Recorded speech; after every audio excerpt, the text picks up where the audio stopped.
बिस्मिल्लाहिर्रहमानिर्रहीम। अस्सलाम वालेकुम माय यूट्यूब फैमिली, क्या हाल चाल है? सब ठीक ठाक हैं। आज की जो मेरी रेसिपी है वो है जी अफ्तार के लिए दो मेन चीज़ों का होना बहुत ज़रूरी है, और वो दो मेन चीज़ें हैं जी, एक तो पकोड़े और एक फ्रूट चाट। इसके बगैर तो आपकी अफ्तारी हो ही नहीं सकती। तो चले चलते हैं, आज आपको मैं इनकी रेसिपी देती हूँ कि आज हमने अफ्तारी में ये दो चीज़ें बनाई और इसमें मैंने क्या क्या डाला और कैसे बनाई। तो चले चलते हैं। सबसे पहले हम बना रहे हैं जी फ्रूट चाट। फ्रूट चाट ज़रा हम पहले बना लेते हैं, क्योंकि ये फिर अपना टाइम जब लेती है तो ये बहुत ही अच्छी हो जाती है, क्योंकि इसमें चीनी डल जाती है, इसमें और चीज़ें जाती हैं, वो कुछ टाइम लेती हैं और फिर ये बड़ी जूसी सी और बहुत मज़ेदार सी हो जाती है। तो हमने जी सेब काट के डाले हैं, खरबूजा डाला है, केले डाले हैं, और उसके अलावा स्ट्रॉबेरी डाली है, और आपके पास इसके अलावा भी अगर कोई फ्रूट्स हैं तो आप वो भी डाल सकते हैं। जितने फ्रूट्स डालेंगे आपकी फ्रूट चाट उतनी ही मज़े की हो जाएगी। हमारे पास जो जो था हमने वो डाला, और जो नहीं था वो हमने छोड़ दिया। कोई बात नहीं, आपके पास भी जो जो चीज़ें हैं आप वो डाल के फ्रूट चाट बना सकते हैं। फ्रूट चाट जो होती है वो बहुत ही मज़ेदार होती है, बच्चे भी शौक़ से खाते हैं और बड़े भी। क्रीमी फ्रूट चाट भी बनती है, ये जूसी फ्रूट चाट है। तो क्रीमी फ्रूट चाट मैं आपको नेक्स्ट रेसिपी किसी में ज़रूर दूंगी। तो ये जी केले, खरबूजा, अमरूद और सेब और ये सब चीज़ें मैंने जी इसमें काट ली हैं। साइज़ आप अपनी मर्ज़ी से छोटा बड़ा कर सकते हैं, जो भी आपको पसंद है। और किन्नू भी जी मैंने काट के डाले हैं, इनके बीज आपने निकाल लेने हैं, और अगर कोई चले भी जाए तो कुछ नहीं होता, वो खाते हुए आप निकाल सकते हैं। तो इनको भी आपने काट के बीच में डालना है, थोड़ा सा इनका जूस भी आ जाता है। और फिर हम चीनी डालेंगे, चाट मसाला डालेंगे। फिर आपने चेक कर लेना है, कोई चीज़ आपको कम लगे तो आप दोबारा भी डाल सकते हैं। लेकिन वो फिर आपको रोज़े के बाद ही चेक करना पड़ेगा, क्योंकि रोज़े में तो बहुत मुश्किल है जी। लेकिन छोटे बच्चों के रोज़े नहीं होते जिनके वो चेक कर सकते हैं, लेकिन उनकी जो नमक मिर्चे की वो सही तरीके से बता नहीं सकते। इसलिए आप कोशिश करें अंदाज़े से डाल लें, और फिर आप चेक कर लें। इसमें चीनी जाएगी और सिर्फ चाट मसाला जाएगा, और मैंने कुछ भी नहीं डाला। उसी से इतनी ये टेस्टी और मज़ेदार हो जाती है कि आप सोच नहीं सकते। तो चंद चीज़ों से मैंने बनाया है फ्रूट चाट, लेकिन बहुत ही मज़ेदार और बहुत ही लजीज था। तो आप भी बनाएं, और अगर आपके पास ये चीज़ें हैं तो आप ये आज फ्रूट चाट बनाएं, और रोज़े में ये अफ्तारी में आप ये ज़रूर रखें। तो ये मेरे पास स्ट्रॉबेरी है तो मैंने ये भी शामिल किया है इसमें। इसको मैंने अच्छे तरीके से धो के वॉश करके फिर मैंने उसको भी काट के डाल लिया है। मैंने स्ट्रॉबेरी थोड़ी सी ली थी, फिर मैंने इसको थोड़ा धो के फ्रीज़ कर लिया है। अब मुझे जब भी चाहिए होती है मैं इसको डाल लेती हूँ। तो फ्रूट चाट भी आप बना सकते हैं, इसका मिल्क शेक भी आप बना के पी सकते हैं रोज़े में, जो आपका दिल करे। और आप आजकल बर्फ़ का मौसम नहीं है, लेकिन आप अगर स्ट्रॉबेरी को फ्रीज़ करके यूज़ करेंगे तो वो बर्फ़ का काम भी देगी और स्ट्रॉबेरी का मज़ा भी देगी। तो फिर आपको बर्फ़ डालने की ज़रूरत नहीं पड़ेगी। तो ये देखें जी, मैंने स्ट्रॉबेरी भी डाल लिया। मैं थोड़ा सा चाट मसाला डाल रही हूँ, थोड़ी सी मैं इसमें काली मिर्चें पिसी हुई भी आप डाल सकते हैं। आपका जो दिल करे आप इसमें ऐड कर सकते हैं। चीनी तो मस्ट जाएगी, क्योंकि चीनी से ज़रा इसका जो टेस्ट है ना वो बहुत अच्छा आ जाता है। तो चीनी ज़रूर डालिएगा, जितने मर्ज़ी डाल लें, आपकी जितनी फ्रूट चाट हो उसके हिसाब से डाल लीजिएगा। मैंने तकरीबन 4 चम्मच चीनी डाली थी, टेबल स्पून। तो ये क्योंकि पानी छोड़ती है, और पानी छोड़ के इसका जो जूस होता है वो फिर बहुत ही मज़े का हो जाता है।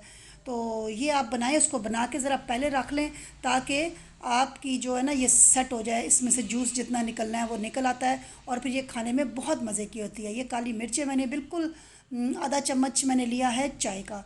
तो ये मैंने डाल के अब इनको अच्छे तरीके से आपने मिक्स करना है। मिक्स करने के बाद आपने इसको एक बाउल में डाल देना है, जिसमें आपने इसको डिश आउट करना है। तो ये देखें जी, अच्छी तरीके से मिक्स करना है आपने। मिक्स करके फ्रूट्स मैंने आपको बताया, जितने भी आप फ्रूट्स डालेंगे उतना इस चीज़ का मज़ा होगा। तो मौसमी फल हैं ये सारे मैंने आज डाले हैं। इसके अलावा भी आप डाल सकते हैं, जो आपको नज़र आ रहा है फ्रूट जो आपको पसंद है आप इसमें शामिल कर सकते हैं। बच्चे अक्सर फ्रूट नहीं खाते, लेकिन वो फ्रूट चाट खा लेते हैं। तो आप कोशिश किया करें, बच्चों के लिए ये बनाया करें ज़रूर। तो ये देखें जी, मैंने अब इसको एक बाउल में ट्रांसफ़र कर दिया है, और अब मैं इसको रख दूँगी फ्रिज में। अगर आपके मौसम अच्छा है, ठंड है, तो आप बाहर भी रख सकते हैं। और इसको जब आप खाएंगे तो बहुत ही मज़ेदार होगी। इसको आधा घंटा पहले आप बना के रख सकते हैं, घंटा और आधा घंटा इतना आप टाइम ज़रूर दीजिएगा। तो ये बहुत ही टेस्टी बनती है। फिर इसका टेस्ट ना मज़े का हो जाता है। तो ये जी हमारी फ्रूट चाट फ्रूट चाट जो है आज की रेसिपी हमारी एक बन चुकी है। नेक्स्ट जी क्रिस्पी हमारे मज़ेदार से पकौड़ों की रेसिपी है। तो चले चलते हैं, हमने आज कौन कौन से पकौड़े बनाए अफ्तारी में। तो सबसे पहले हमने मिक्स पकौड़े बनाए हैं, फिर आलू के बनाए हैं, फिर गोभी के बनाए हैं, और इसी तरह हमने फिर ये बना के और फिर हमने जब खाए थे ना तो बहुत ही मज़ा आया था। पकौड़े ना हम बिल्कुल एंड पे बनाते हैं, गरम गरम। तो आजकल गैस का मसला होता है, जिस टाइम अफ्तारी का टाइम होता है थोड़ी सी गैस कम हो जाती है, तो फिर भी हम क्या करें, पकौड़ों का मज़ा गरम गरम आता है, इसलिए हमने गरम गरम पकौड़े बनाए। ये प्याज काटा है मैंने, इसमें मैं आलू भी काटूंगी, सब्ज़ मिर्चें, सब्ज़ धनिया, पालक भी आप डाल सकते हैं, जितनी आप चीज़ें डालना चाहें वो अब आपकी अपनी मर्ज़ी है। ये डाल के फिर बेसन डाल के और थोड़ी सी नमक मिर्चें डाल के और दड़ा मिर्चें वगैरह डाल के आप इसको अच्छे तरीके से मिक्स कर लें, एक पेस्ट बना लें। इसके अंदर मसाले, ये प्याज और आलू के अंदर ही बेसन डालें और मिक्स कर लें और इसको रख लें। 5-10 मिनट पहले बना लें तो बहुत अच्छे बनते हैं। और अगर इसमें आप क्रिस्पी करना चाहते हैं तो आप इसमें जब ऑयल आप जिस में आप पकौड़े तलते हैं, जिस कढ़ाई में पकौड़े तलते हैं, वो जो ऑयल होता है ना वो थोड़ा सा आप इसमें शामिल कर दें, 1 चम्मच 2 चम्मच, तो बेसन के हिसाब से देख के जितना आपका बेसन हो कम है तो 1 चम्मच डाल लें। गरम गरम ऑयल इसमें डालें तो फिर इसको मिक्स करें तो बहुत ही क्रिस्पी बनते हैं पकौड़े। तो मीठा सोडा वगैरह तो लोग डालते ही हैं, लेकिन ये एक टिप है कि आप इसमें ये कर सकते हैं। तो चावलों का आटा भी लोग डालते हैं, उससे भी बहुत अच्छे बनते हैं, लेकिन वो मैंने अभी बनाए नहीं है, वो बनाऊंगी तो आपको उसकी रेसिपी भी दूंगी। पहले मैं बना के देखूंगी, अगर मुझे अच्छे लगे और अच्छे टेस्टी बने तो फिर मैं आपको रेसिपी दूंगी। मैं जो चीज़ भी आप लोगों के लिए लाती हूँ पहले मैं ख़ुद बना के खा के देखती हूँ कि वो अच्छी अगर रिज़ल्ट दे रही है तो फिर मैं आपको उसकी रेसिपी ज़रूर देती हूँ। तो ये जी लाल मिर्चें हैं, सूखा धनिया है, नमक है, ये अपने टेस्ट के मुताबिक आप डाल सकते हैं, कम ज़्यादा। तो उसके बाद थोड़ी सी दड़ा मिर्चें डाली हैं मैंने, तो ये सब्ज़ मिर्चें भी डाली हैं। धनिया पुदीना आपकी मर्ज़ी, आप डालना चाहें तो डाल लें, नहीं तो उसके बगैर भी ये बड़े अच्छे बनते हैं। पालक भी डाल सकते हैं छोटी छोटी काट के। तो इन चीज़ों से ज़रा एक खाने का भी मज़ा आता है और फिर इसको ना देखने का भी मज़ा आता है, देखते हुए भी बहुत प्यारे लगते हैं। ग्रीन बीच में जब आता है ना ग्रीन ग्रीन चीज़ तो बहुत अच्छी लगती है। तो मेरे पास तो फ़िलहाल जो था वो मैंने डाल लिया, आपको मैंने थोड़ी सी इन्फॉर्मेशन दे दी है कि आप ये चीज़ें शामिल कर सकते हैं। तो ये देखें जी मिक्सिंग हो रही है, अच्छे तरीके से आपने मिक्स करना है इसको, ताकि हमारे कोई बीच में मोटा पीस ना रह जाए किसी चीज़ का, बेसन का या आलू का। अच्छे तरीके से प्याज का, सबको आपने अच्छे तरीके से हाथ से मिक्स करना है। जितना आप हाथों से मिक्स करेंगे ना उतना अच्छा आपका मिक्स होगा। और ये जी आलू का जो हमारे पकौड़े हैं उसके लिए हम नमक मिर्चें सूखा धनिया डाल के थोड़ी सी इसकी पेस्ट सी बनाएंगे, पतला सा लिक्विड बनाएंगे इसका। बहुत ज़्यादा पतला नहीं करना, तक आलू पे इतना रखना है कि आलू पे लग भी जाए और ज़्यादा गिरे भी ना। ये पानी डाल के इसको स्पैचुले की मदद से आप मिक्स कर लें तो ये आपकी रनी सी एक पेस्ट बन जाएगी, बड़ी मज़ेदार सी। और ये देखें जितना भी आपने इसको थिक रखना है आपको अंदाज़ा होगा, जो माएँ बहनें पकोड़े बनाती हैं उनको इन चीज़ का अंदाज़ा होगा कि ये कितना पतला रखना है। ज़्यादा पतला भी नहीं करना और ज़्यादा घना भी नहीं करना। ठीक हो गया। माशाल्लाह से आजकल बहुत लोग समझदार हैं, हमसे ज़्यादा अच्छे बनाते हैं पकोड़े। मैं तो आपको वैसे एक रेसिपी दे रही हूँ। और ये जिस साथ हमने रोल बनाए हैं, समोसे और आलू, ये मैंने आपको इसकी रेसिपी दे चुकी हूँ, समोसों की, रोल्स की। ये मैंने घर में बनाए हैं। ये मैंने आलू काट लिए हैं, ये भी मैंने पानी में डिप करके रखे हैं ताकि काले ना हो जाए। बेसन भी हमारा तैयार है और ये मिक्स पकौड़ों का भी तैयार है। हम सिर्फ 4 लोग हैं इसलिए हमने थोड़ी सी चीज़ें बनाई हैं। अगर आप ज़्यादा हैं तो आप इसकी चीज़ को ज़्यादा कर सकते हैं। तो हम तो इतना खाते नहीं हैं, हम कोशिश करते हैं कि ये चीज़ें कम खाएं, फिर बाद में तकलीफ़ होती है, इसलिए ज़रा चटपटी चीज़ें ज़रा कम खाते हैं। लेकिन फिर भी क्या करें, सर्दियां हैं, आजकल मौसम भी अच्छा है, ठंड भी है, और पकोड़े के बगैर तो मज़ा ही नहीं आता। पकोड़े ना हो तो बेशक तबीयत ख़राब भी हो लेकिन फिर भी खाते हैं। ज़रा ये शुरू शुरू के रोज़े हैं, ठंडे हैं, बस दुआ करें सारे रोज़े रमज़ान हमारा इसी तरह गुज़र जाए। अल्लाह ताला की इबादत करें और रोज़े रखें। अल्लाह ताला हमें सेहत ज़िंदगी दे, सबको अल्लाह, सब मेरे बहन भाइयों को ज़िंदगी और सेहत दे और वो रोज़े रखें, इबादत करें अल्लाह ताला की, और अल्लाह ताला हमारे रोज़े कबूल करे और हमारी इबादत कबूल करे। तो सब लोग दुआएं करें अपने लिए भी और अपने प्यारों के लिए भी, और जो बीमार हैं अल्लाह उनको शिफ़ा दे और जो लोग परेशान हैं अल्लाह उनकी परेशानी दूर करे। जो गरीब मोहताज हैं किसी के, अल्लाह उनकी मोहताजगी दूर करे और अल्लाह सब के लिए आसानियाँ पैदा करे। इस रमज़ान मुबारक में सब के लिए दुआ करें, अपने अज़ीज़ों के लिए, अपने माँ बाप के लिए जो फ़ौत हो गया उनके लिए दुआ करें।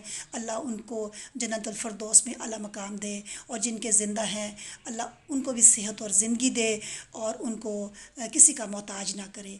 तो ये जी हमारे पकौड़े मिक्स बन गए हैं। तो ये हमारे फ्राई हो रहे हैं। जब ये ज़रा अच्छे से कलर आ जाएगा तो हम इसको निकाल लेंगे। तो ये जो कि कलर आ चुका है इसको हम निकालते जा रहे हैं।